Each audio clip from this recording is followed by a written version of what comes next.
mercy on our souls. Oh Lord, have mercy on our souls. Stay away from the major sins. Ignore the whispers. Oh Lord, have mercy on us. Have mercy on us. Assalamu alaikum wa rahmatullahi wa barakatuh. Brothers and sisters, welcome to another episode of 26 Ways to be a Good Muslim Parent. We've spoken about many things in the previous 19 episodes, and in this episode, number 20, we're speaking about a general principle. And this is the only episode in the series for which I'm not going to start by mentioning an ayah or a hadith, but I'm going to start by mentioning a principle. And this episode is all about building a bond with your children. A lot of people ask questions. My 5-year-old is like this, my 7-year-old is like this. My 9-year-old is like this, my 10-year-old is like this, my 11-year-old, my 13-year-old, my 15-year-old, my 20-year-old son, my 22-year-old daughter. And so what this episode is about is how to maintain, how to build and how to maintain a bond with your children throughout the different phases of their life. And rather than mentioning to you an ayah or a hadith, I'm going to mention to you a qa'idah, a principle. And this principle, to the best of my knowledge, is not backed up by a hadith or an ayah, but it is generally supported by the texts of the Quran and the Sunnah, and it has general agreement as being a wise principle for parenting. And that is the principle, لَاعِبْهُ سَبْعًا ثُمَّ أَدِّبْهُ سَبْعًا ثُمَّ صَاحِبْهُ سَبْعًا لَاعِبْهُ سَبْعًا ثُمَّ أَدِّبْهُ سَبْعًا ثُمَّ صَاحِبْهُ سَبْعًا. And the principle in English goes something like this. Play with your child for 7 years. Then teach your child for 7 years. Then accompany your child and befriend your child for 7 years. And we say and we emphasize again that this is not a hadith of the Prophet ﷺ, but it's a well-accepted principle. And it gives us a whole number of benefits that we can talk about in this episode. The first is that the child's needs, as your child grows, change. What they need from you as a parent changes.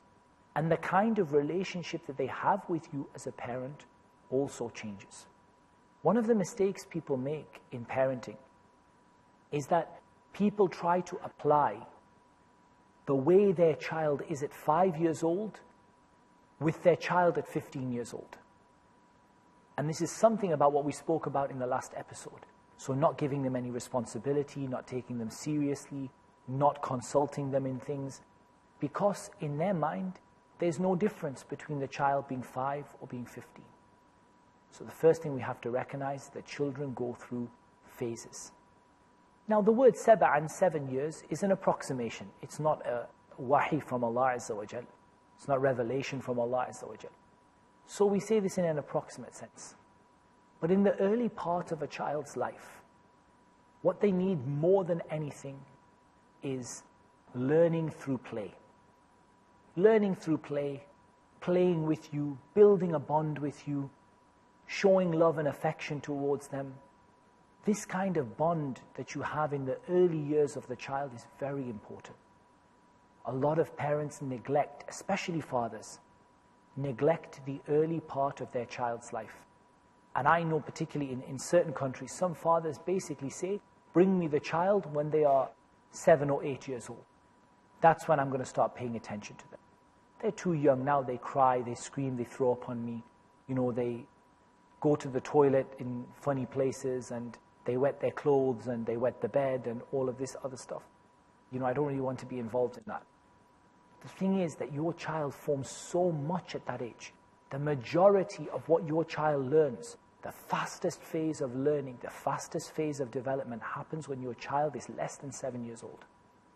And so during these early years, whether it's 7 or 6 or 5, you spend that time building a bond with your child, playing with your child, having fun with your child, letting your child love you and show you affection, kissing them, showing them affection back, hugging them, spending time with them, playing with them. And I can't emphasize enough the importance of playing with your children. Again, a lot of people tend to be very standoff when it comes to playing with their children. You know, if their children are playing role-playing games, they don't really want to get involved. If their children are playing with cars, how many fathers and mothers are willing to get on the mat and drive the cars around the mat and go broom, broom and make different noises? But this is what builds a bond with your children. And you see the Prophet ﷺ in his life clearly playing with young children, showing affection to young children, bringing young children along with him, praying with a very young girl in his arms. He didn't have to pray with that young girl in his arms. He could have given that young girl to her mother. He could have put her on the side. But he chose to pray with her in his arms, to build that bond, build that relationship. And he played with young children. He was kind to them. He gave them nice words. Ya Aba Umair, ma fa'al al-Nughayr. O Abu Umair, what's happened to the little bird? Speaking to a young boy who had a little bird as a pet, and the bird died, and he noticed that the young boy didn't bring the bird anymore. Ya Aba Umair, ma fa'al al-Nughayr. O Abu Umair, what happened to that little bird? This kind of consideration, care for them, listening to them at that age and playing with them and building a bond with them at that age is absolutely vital. At that very young age, less than 7 years old. And even though it is an age of play, that doesn't mean there is no education in it. I think that is sometimes misunderstood from the principle that I mentioned. Play with them for 7 years and then teach them or educate them for 7 years and then accompany them for 7 years. It's often misunderstood by people that that means there is no education at less than 7 years. That can't be true. Because at 7 years old, we begin to command our children to pray. And we have to teach them how to pray before they reach that age. You can't command a child to pray the day they turn 7 if they don't know how to pray. Rather, you need to teach them how to pray before then. So there's a lot of things our children will learn. But what is their primary vehicle for learning at that age? Their primary vehicle for learning at the age of younger than 7 years old, their primary vehicle for learning is play. Playing, enjoying themselves, having fun, learning through fun. And that's, if you take them to, school, that's what they do with kids that are less than 7 years old. They mostly teach them learning through play. In some countries in the world, they don't even send children to school until they're 7 years old. Some Scandinavian countries, last time I looked, they don't send children to school until they are 7 years old. Because primarily the belief is that the child benefits the most at that young age through play, learning through copying, not through sitting with a book and writing out 50 pages, but through copying, through playing, through enjoying themselves, and then bit by bit by bit, you gradually increase the amount of learning. I also think it's important to note at this point that it's not the case that the child is doing the same amount of play for the whole 7 years. Rather, the child, when they are very young, is playing more than anything else. I mean, a little baby is just playing with their hands and feet. That's pretty much what they're doing. As they get older, playing with other things, etc. But as they start to get older, so yeah, we give them some little education books to do, some counting to do, but we try not to bore them. We try not to make them feel like it's anything other than just the variation between periods of play and periods of having fun, a little bit of work, and work can be fun too. And we try to make their exercise books fun. We try to make their learning fun at that young age. And then we start to see a difference when the child reaches 7 years old. We see a difference in the sunnah, because the Prophet ﷺ said, command your child to pray from 7 and discipline them if they do not pray from 10. So 7 years old represents a change in your child's life. According to the sunnah, represents a change. Now your child is going from simply knowing about the prayer, role play, copying mom and dad as they pray, going sometimes to the masjid, to the age where the child is coming to every single prayer. Boy or girl, the girl is going with the mom and the boy going to the masjid with the dad. 5 times a day, including Fajr. So this is a different phase in their life. I'm going to continue this discussion with some more practical examples and get on to the latter phase, inshallah, in the second half of this episode. Until then, Assalamu alaikum wa rahmatullahi wa barakatuh. Stay away from the major sins. Ignore the whispers of the shaitan. Marriage or divorce? What's Islamic ruling? Nikah. Solution or problem? Heaven or hell? There is a misconception. You choose. Beauty, wealth, family status, virtue. Decide what you want. Decide your choice. Be sad or be happy. It's your choice. Join Dr. Zakir Naik in Better Half or Bitter Half every Friday at 6:30 p.m. and repeat telecast at 9:30 a.m. UK on Peace TV.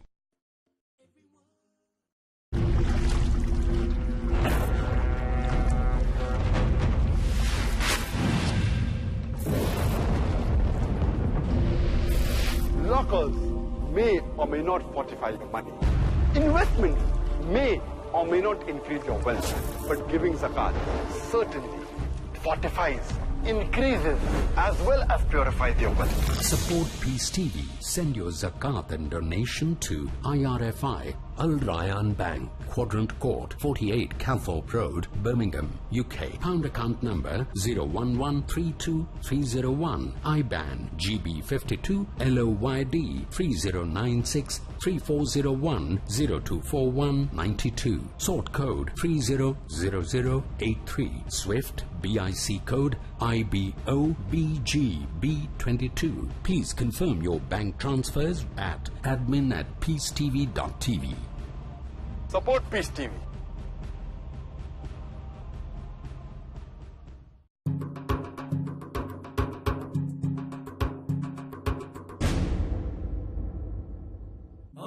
Distinguished world-famous orator who dedicated their lives to convey the message of peace came together at one platform, the International Islamic Conference, with one vision, with one mission, Peace Mission.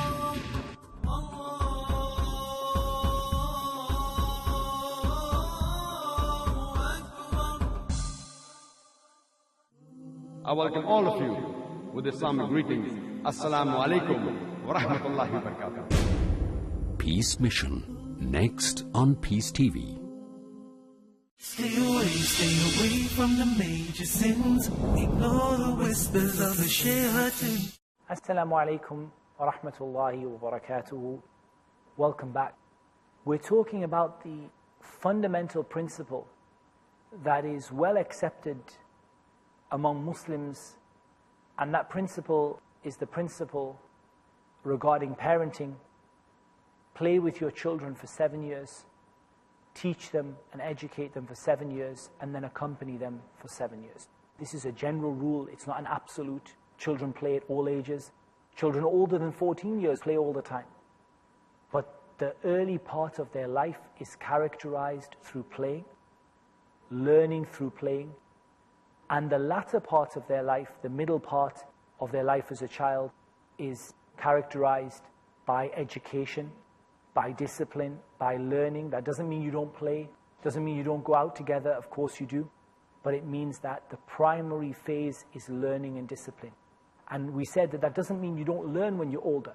You learn a lot when you're older, but it means that your primary phase of learning from your mom and dad, taking discipline, character, taking morals and manners, is primarily between the age of 7 and 14. leading up to puberty. If we say that the standard age for puberty as a standard is 14 or 15 years old. Once they reach the age of adulthood, your child at this point really doesn't feel as though they need to learn from their parents often, or feels as though they have their own decisions and their own feelings. You know, the terrible teens, the teenage years where they start to feel that they know better and that their parents don't. But if you as a parent plan for that appropriately, then actually it's no big deal and you can handle it just fine. Primarily playing with your child when they're younger, experiences through play, learning through play. As they start to get towards 7 years old, there's a little bit more discipline, there's a little bit more education, and you try to form your child's adulthood and them becoming an adult by disciplining and teaching and educating them and instilling within them morals and manners between the age of 7 and 14 years old. And these ages are just approximations. And it's really important. If you look at the prayer, how does teaching the prayer begin? Teaching the prayer begins through play and role model. Copying mum and dad, having play. You know, sajda is just a game where we bow our heads on the floor and run around and then bow them on the floor again. 2 years old, 3 years old. By 4 years old, maybe they can stand for 2-3 raka'ah without running around and maybe copy some, even though they tend to look around a little bit. And maybe if they get distracted by something interesting, they'll run off. Still learning by play. 5, 6 years old, now the child is starting to learn their du'as a little bit. You know, it's all very fun, but they're learning the tashahhud, they're learning Surah Fatiha, they're having a lot of fun doing it, they don't see it to be a big chore. Then it gets to 7, and now it's a case of come and pray with me. You have to pray. The child is praying properly before 7 years old, full number of raka'ah, without staring, without running around, without looking up at the ceiling and down again. And then the child is told to come and pray 5 times a day. Sometimes the child will answer. Sometimes they'll go back to their life before 7 years old and not answer you and not listen. That's okay. By the time they get to 10 years old, turns up a notch again. And that means that the child is now disciplined if they do not pray 5 times a day. Now tell me, 10 years old, is any 10-year-old child required to pray? Very, very rare that someone reaches adulthood by 10 years old. Extremely rare. Does happen, but extremely, extremely rare that a child would reach 10 years old and be an adult required to pray. So in general, at this age, the child is doing something before they need to do it. They're being disciplined, they're being told off, they're being grounded or shouted at or whatever for not praying at 10 years old, even though they don't need to pray yet. And that's because you're preparing them. You're developing the habit of praying when you can still develop a habit. It's really tough to develop a habit within a 15-year-old child. It's really tough to develop a habit within a 17-year-old child, or 17-year-old adult, I should say. But as for developing a habit with a 12-year-old, or a 10-year-old, or an 8-year-old, or a 7-year-old, the younger you get, the easier it becomes to develop that habit once they reach an age of relative maturity, let's say 7 years old. Before that, it's hard to develop a habit because they're just too immature. At 7, between 7 and 10, it's really easy to develop the habit of praying 5 times a day. By the time they reach the age of 10, it now becomes obligatory for them to pray 5 times a day, and they are disciplined if they don't. By the time they reach 14, they've been praying 5 times a day for 7 whole years. Think about that. Let's just say they reach puberty at the average age of 15.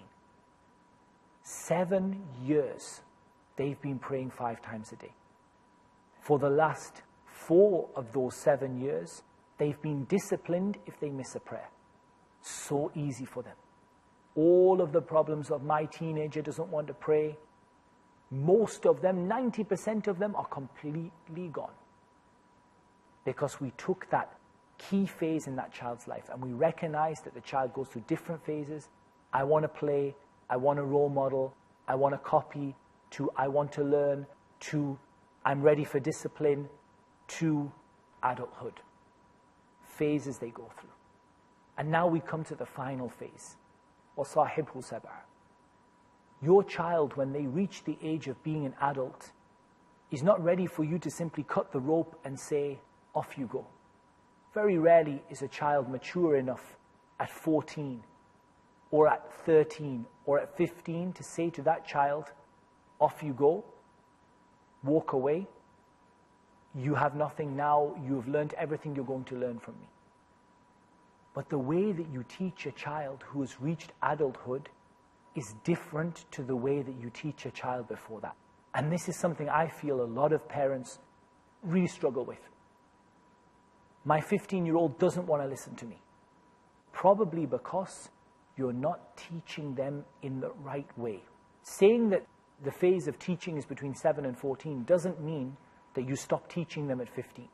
But what it does mean is that you are willing to change the method that you teach them, to approach things in a different way. How do you approach things in a different way? It's based upon companionship and friendship. So you've built a bond with your children. You played with them when they were little. You taught them when they were a little older. You disciplined them as they reached adulthood. And when they reached adulthood, the most important thing is for you to maintain a friendship and a close relationship with them. And if I have seen anything from the families that I respect for their tarbiyah, and my children have not reached the age of adulthood yet, but those families who I really respect that the tarbiyah they've done for their children, the way they've brought their children up, the number one thing that I would say that you see from that child or those children is that you see from them that when they reach adulthood, they are friends with their parents. And someone would say, well, friendship isn't going to save my child from having a girlfriend or a boyfriend. Friendship isn't going to save my child from ruining their life. Friendship isn't save my child from dropping out of school. You'd be very surprised. Friendship means they're open with you, they're honest with you, they tell you what they're feeling, they take your advice, you take their advice, you consult them, they consult you. If that's the case at that age, then you have a wonderful, wonderful opportunity, inshallah, that yes, your children will make mistakes. Your teenagers will make mistakes like we made mistakes when we were teenagers.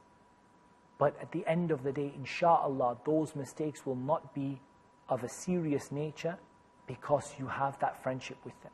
You ask any parent, nobody would want their children to do something haram. But if they did do something haram, would you rather they told you about it and were open with you, or would you rather they concealed it from you and they went and did something really serious? Most parents would say, well, I'd rather my child was open with me and I can help them to solve it. But you have to work on that relationship. You have to be a friend. You cannot lecture your child at 15 like you lectured them at 7. At 15, now you have to respect your child as an adult. They have their own decisions. They are mukallaf. They're required in Islam. And they're forced, the good deeds are counted for them, the bad deeds are counted against them. Jannah and hellfire is now a serious two-way struggle. You can't just point a finger and say, do this and don't do this anymore. Now, that's not to say you don't tell your children what to do. That's a given that, at 15, you still tell them, do this and don't do this. But your role moves away from the disciplining parent and teacher towards the friend and the companion. I'm there for you. You have some problems, I'm here for you. You need me, you know where I am. And let your child be an adult. Let them grow up. Let them have their fun. Let them even make mistakes, as long as this is something that doesn't harm them Islamically and it's not too serious Islamically. Or even when it is, you're not aware of it, you do your best to stop it before it happens. But if your child makes mistakes, they make mistakes. But you as a companion are there now to be a friend. Somebody who they love and they trust.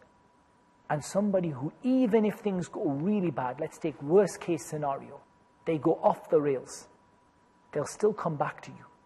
Because that friendship is there, nice and strong, and you can help them to work over it, help them to repent, and help them to change their life. So this is just a few words of advice to myself and then to you, as a parent to a parent, on how we can manage the different phases of the life of our children and how we have to become different parents when our children are little, to when our children are of a medium age, to when our children become adults. We have to be a different kind of parent. We have to be the playful friend. We have to be the playful teacher. We have to be the serious teacher. We have to be the person of discipline. And we have to be the companion and the friend and the advisor. A parent, you have to play all of these roles. And the real hikmah is knowing when to play each particular role, when to take a particular stance. And it's slow changes rather than solid. It's not the day that they become 7, everything changes. The day they become 15, everything changes. But it's more a case of slow and sensible, gradual changes as you see your child changing. And of course, that's all about having your hands on the reins and having hold of and control of your child's upbringing. That's all we have time for. Until next time, Assalamu alaikum wa rahmatullahi wa barakatuh.